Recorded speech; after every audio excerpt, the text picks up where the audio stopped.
Hello and welcome to the Lost Pines Workshop. I'm JC Jensen. So this is how to finish a cherry dresser, episode 3, where we're going to apply stain and shellac.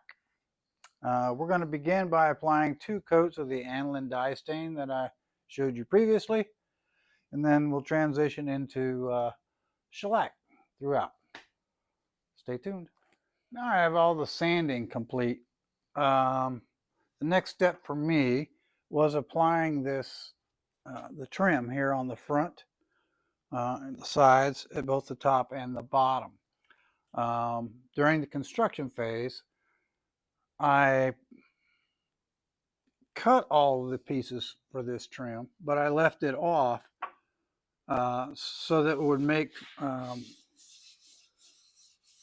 smoothing the sides much easier because I've got that expansion frame between the top and the sides. I was able to very easily use my orbital sander on here without worrying about messing up the trim at the top or the bottom. I just left it off. So it made finishing this out a lot easier. So this morning I came out and I've applied the trim to both the top and the bottom. I have thoroughly cleaned all of the surfaces that I'm going to finish. I got as much of the sawdust off of here as I possibly could. Wiping with those blue paper towels so they came out clean. Took my air compressor and blew all of the surfaces, trying to release that sawdust from any of the pores. And then I wiped it down again. All right, so now we're ready to move into stain.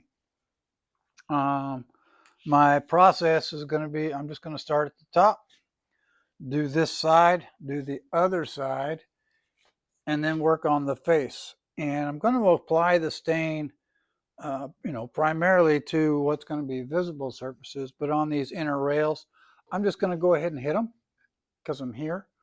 Why not?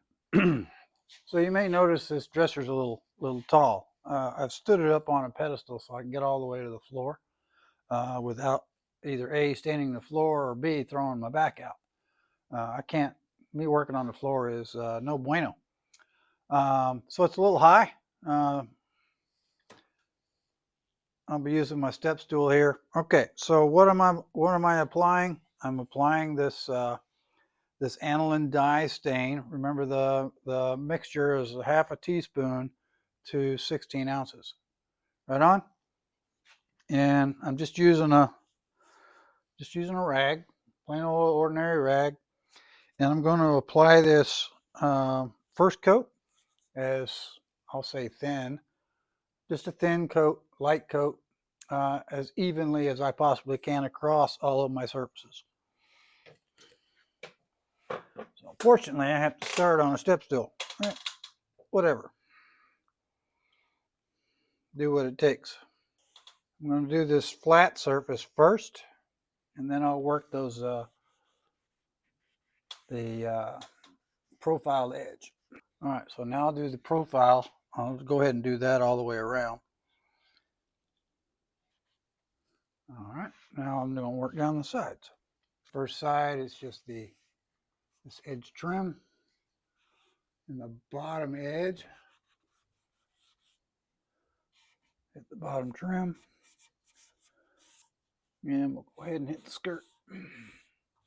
Now the other side.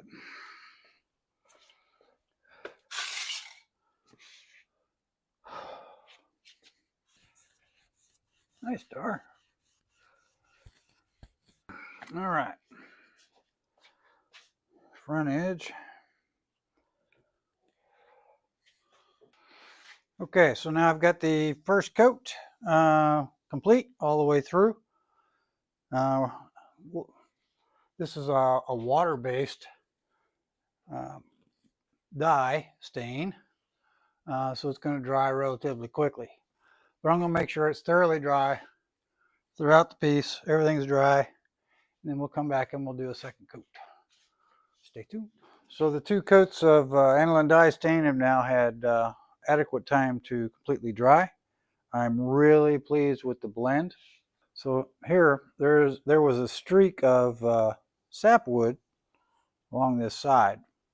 Those two coats have blended it in pretty well. If I wanted to hide it some more, I could just simply take the stain and just gently apply it to that sapwood. But I'm real happy with the way that it looks, so I'm going to leave it alone. Now, as for my application, as I stated before, shellac ideally should be sprayed. All right, you're going to get a more even finish with that, and it sets up and gets tacky really fast. And I've got some large areas to do. To begin, I'm going to do the interior, and I'm going to coat all interior surfaces, all of them. I'm not going to worry too much if it runs over the front, because when I'm ready to actually apply to the front, the fresh shellac will actually melt any run over, and it'll just blend right in. Okay, so I'm going to finish all surfaces on the interior. That's where I'm at.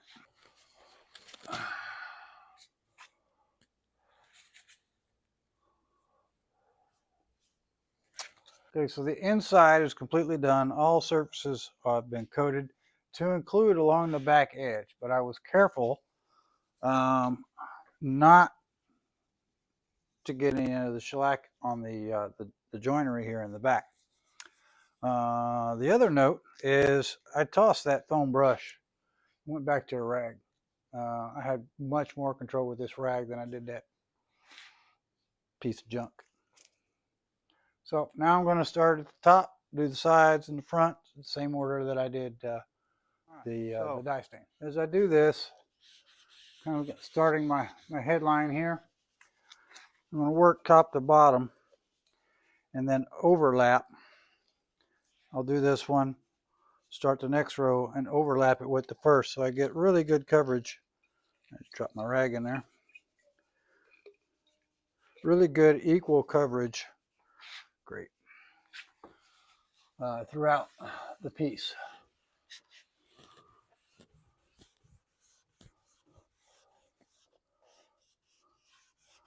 I'll start there and I'll work my way back up, overlapping the first so that it all blends together.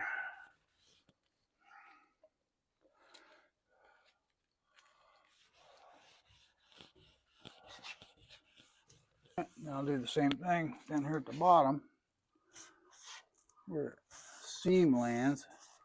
I'm going to go horizontally across the bottom. Get that piece of trim. And then just very lightly come back up here on the panel and tie that so I don't leave a line in my finish. And there we are. Now we got now just knock out the front. All right, so I've now finished applying the shellac to this entire case, inside and out.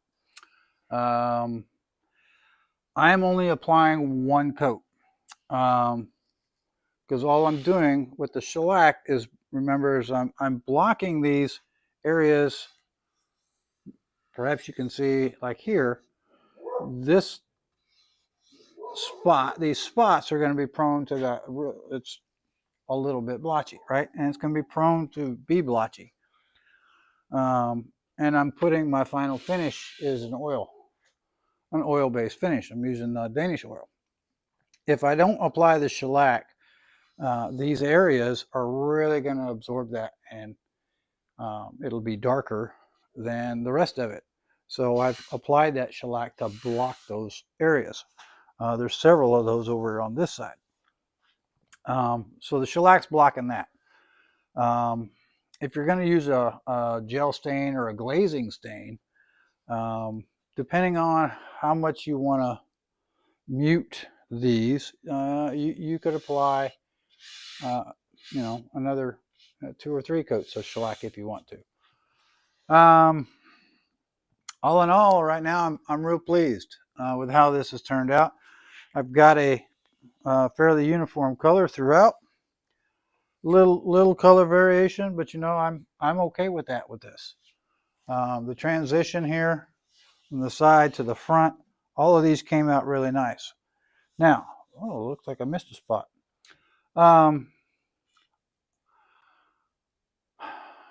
I could, after 30-45 minutes, go right into applying my Danish oil, but I'm not gonna. I've been here all day, so I'm gonna let this sit until tomorrow, and then I'm gonna come out and I'm gonna hit it with 4/0 steel wool.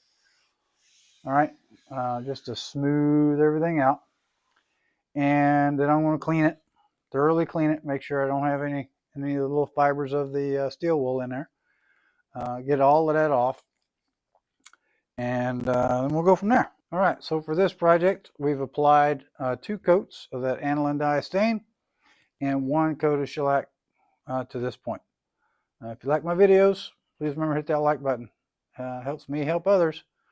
We'll see you down the road.